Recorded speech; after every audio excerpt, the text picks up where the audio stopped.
Au passif de la succession, il y avait aussi et surtout l'Algérie. De Gaulle était revenu au pouvoir sur les épaules des militaires, en leur laissant croire qu'il acceptait de se mettre au service de l'Algérie française. Une cause à laquelle il ne croyait pas.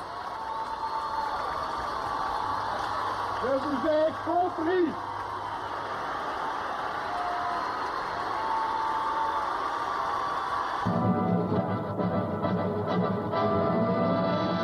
Algérie, le gros souci. Le magazine télévisé 5 colonnes à la une lui avait consacré son premier numéro. Alors ce soir, à l'occasion du Nouvel An, 5 colonnes à la une a voulu offrir un cadeau à la famille Robert et à travers elle à toutes les familles de France dont des êtres chers se battent en Algérie. Comme les Robert dans leur ferme près de Cavaillon, des dizaines de milliers de familles ont un fils en Algérie. 500 000. Ils sont 500 000 appelés dans le Djebel à traquer les nationalistes algériens, à risquer de tomber dans des embuscades. Chaque jour, on rapatrie blessés et cercueils. La France est embourbée depuis bientôt 5 ans dans une guerre baptisée « Événement », faute d'oser dire son nom. Pour ou contre la fin de la présence française en Algérie, l'opinion publique n'a pas encore choisi son camp.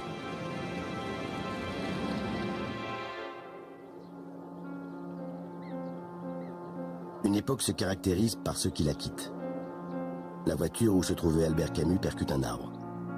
Une vie rectiligne disparaît dans une embardée.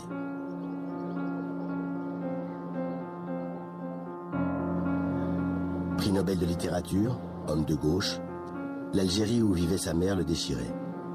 Sommé de prendre parti en faveur des nationalistes algériens, il avait répondu qu'il ne croyait pas à la justice avec des bombes dans les lieux publics, et qu'à choisir entre sa mère et la justice, il choisirait sa mère. L'intelligentsia de gauche lui avait signifié son désaccord. Elle soutient, elle, les nationalistes du FLN. Une centaine d'intellectuels publient une déclaration sur le droit à l'insoumission dans la guerre d'Algérie, incitant les soldats du contingent à refuser de prendre les armes. Parmi les signataires, Sartre, Signoret, Duras, Beauvoir. Le ministre de l'Intérieur veut poursuivre Sartre. De Gaulle, on ne met pas Voltaire en prison.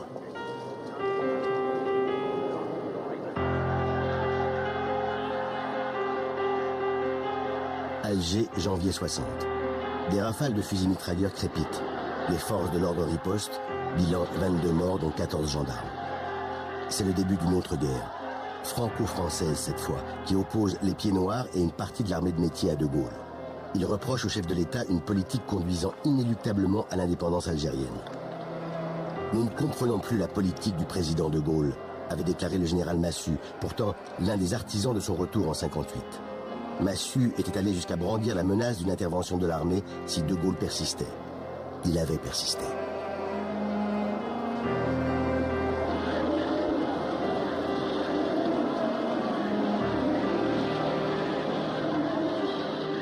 Certains Français de souche exigent que je renonce à l'autodétermination.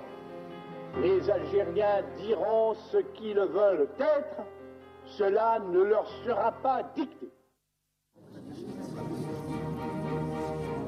Un an plus tard, De Gaulle consulte les Français par référendum. Au soir du 8 janvier 61, les dés sont jetés. Avec 75% des suffrages, ils approuvent son projet de loi conduisant à l'autodétermination des populations algériennes. Mais c'est surtout un oui à la paix. Vous avez une opinion, madame, à ce sujet? Oh mon Dieu, mais pourquoi? Il manquait plus que ça alors. Ben non, il manque de plus. J'ai voté oui, j'ai voté pour la paix. Moi, ce que je demande, c'est la paix, c'est tout. C'est tout, parce que je peux avoir un jugement d'un an. Aussi bien pour moi que pour les autres, d'ailleurs, c'est la paix que je demande. Mais la paix n'est pas encore exactement à l'ordre du jour. Les appelés supportent de moins en moins d'être exposés dans un conflit dont ils ne perçoivent pas l'issue. Ils sont las de cette guerre, qui leur paraît de plus en plus injustifiée, et dont ils reviennent souvent traumatisés. J'ai du mal un peu à me réadapter, tout ça. J'ai du mal à m'adapter, pourquoi? Parce que je reviens d'Algérie, quoi. J'ai été récemment libéré. Une fois qu'on a fini l'armée, on a besoin de se libérer un bon coup, pour de bon, quoi. De vous libérer de quoi? Parce que, enfin, l'armée, quoi, vous ignorez pas qu'on est tenu, quoi, un peu. Alors on a besoin je sais pas moi, de sortir à toute heure. Libre. Oui, d'être libre surtout, oui. Pas tout le temps avoir quelqu'un derrière vous qui vous dise à telle heure faut être rentré. On a besoin de bouger, quoi. Ici, le général Chang qui vous parle.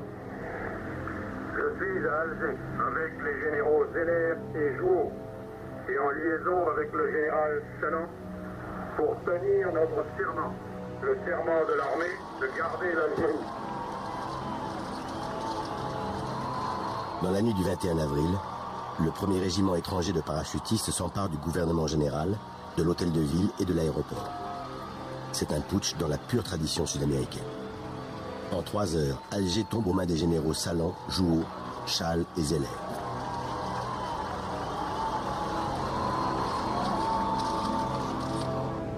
À 20 heures, revêtu de l'uniforme des grandes heures, Jupiter tonne à la télévision.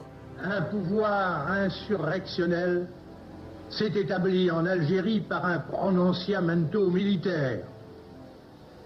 J'interdis à tout Français, et d'abord à tout soldat, d'exécuter aucun de leurs ordres. Françaises, Français, aidez-moi.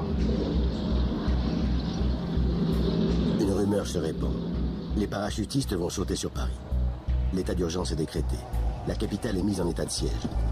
Michel Debré, le Premier ministre, s'adresse en pleine nuit aux Parisiens.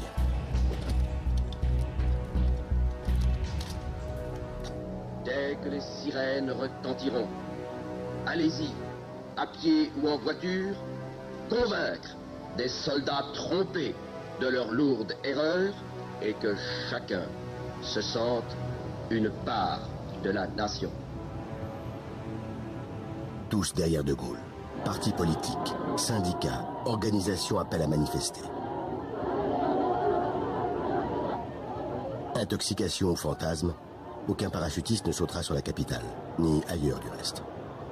L'armée n'avait pas basculé. L'oreille collée à leur transistor, les appelés du contingent stationné en Algérie avaient entendu le message de De Gaulle. Et dès cet instant, les généraux avaient échoué. Arrêté et jugé 1 an plus tard, traduit devant des tribunaux spéciaux, Salan et les autres putschistes échapperont à la mort à la grande colère de De Gaulle.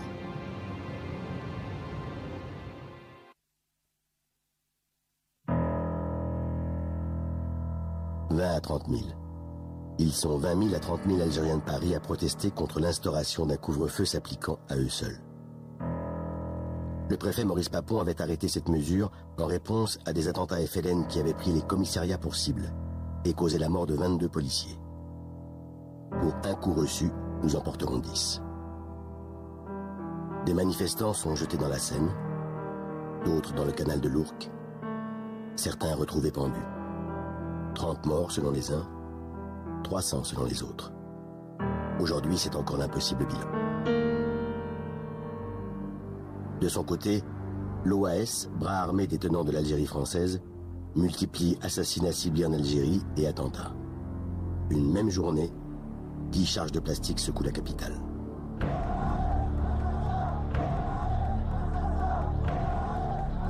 En réponse, les organisations de gauche manifestent au métro Charonne.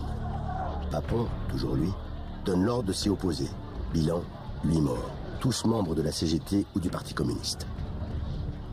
Paris a fait les funérailles les plus éloquentes. Ce cortège funèbre, qu'on l'évalue à 150 000 ou à 1 million de présence, avait la valeur d'une affirmation solennelle. Il ne faut plus que la paix intérieure soit troublée.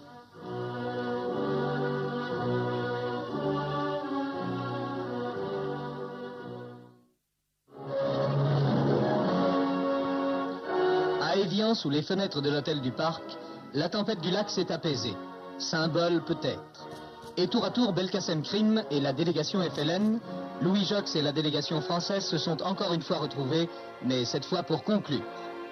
Dans la soirée du 18 mars 1962, la télévision interrompt ses programmes pour annoncer qu'à Évian, un cessez-le-feu est conclu en Algérie.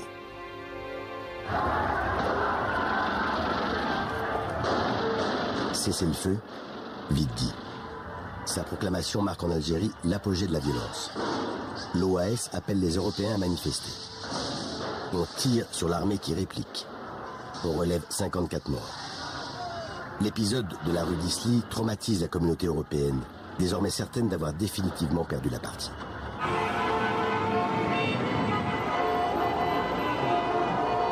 Le 3 juillet 1962, l'Algérie est indépendante après que les Français aient ratifié à 90% par référendum les accords d'Évian.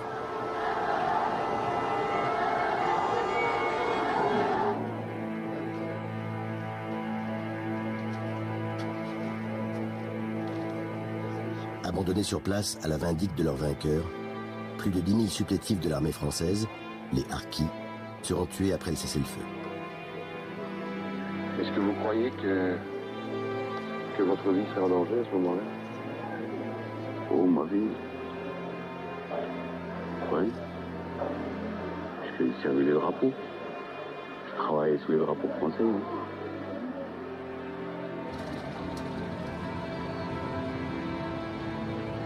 Pour 900 000 Français d'Algérie, c'est l'exode. Pour n'avoir pas trouvé d'autre allié que le diable extrémiste OAS, ils doivent affronter l'hostilité de la métropole. La gauche, par angélisme anticolonialiste, manquera singulièrement de compassion à leur égard. C'est la paix après 130 ans de colonisation, 8 ans de conflit, 250 000 morts côté algérien, 30 000 côté français et en héritage, une déchirure pour plusieurs générations. Mais pour la première fois depuis 23 ans, la France n'est plus en guerre.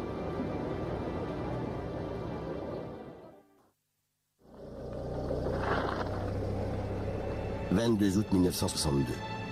De Gaulle, en compagnie de sa femme et de son gendre, avait quitté l'Élysée à 19h45 en direction de Villacoublay, où il devait emprunter un hélicoptère qui le ramènerait à sa résidence de Colombey-les-Deux-Églises. Lorsque son cortège avait abordé le rond-point du Petit Clamart, sa déesse avait été mitraillée. C'est de justesse qu'il avait échappé aux balles d'un commando de l'OAS.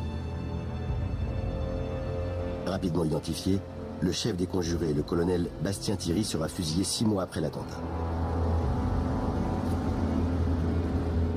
De Gaulle décide de tirer profit de l'émotion suscitée par les menaces qui pèsent sur sa personne pour précipiter par référendum la présidentialisation du régime.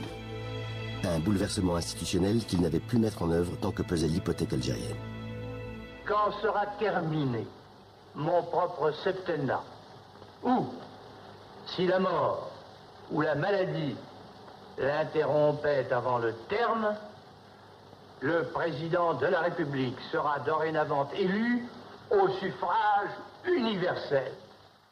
Désormais, les Français éliront sans intermédiaire le président de la République. Exit le parlementarisme qui incarnait depuis ses origines l'esprit de la République.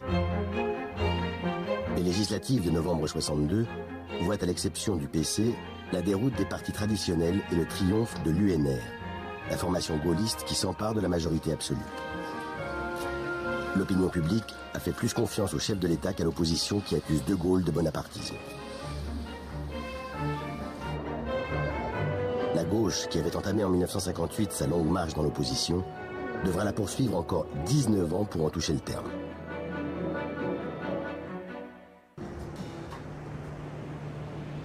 La secousse était passée, laissant De Gaulle blessé à mort. 11 minutes après minuit, le 28 avril 1969, un bref communiqué de la présidence de la République avait annoncé sa démission. Cette démission tirait sa grandeur du dérisoire de son prétexte. Un référendum perdu sur un sujet subalterne. En vérité, son retrait avait essentiellement une autre cause. Le divorce entre lui, son temps, et une jeunesse qui n'avait plus vu dans le vieil homme que le poids de l'âge sans celui de l'histoire. C'était le carambolage de deux rêves.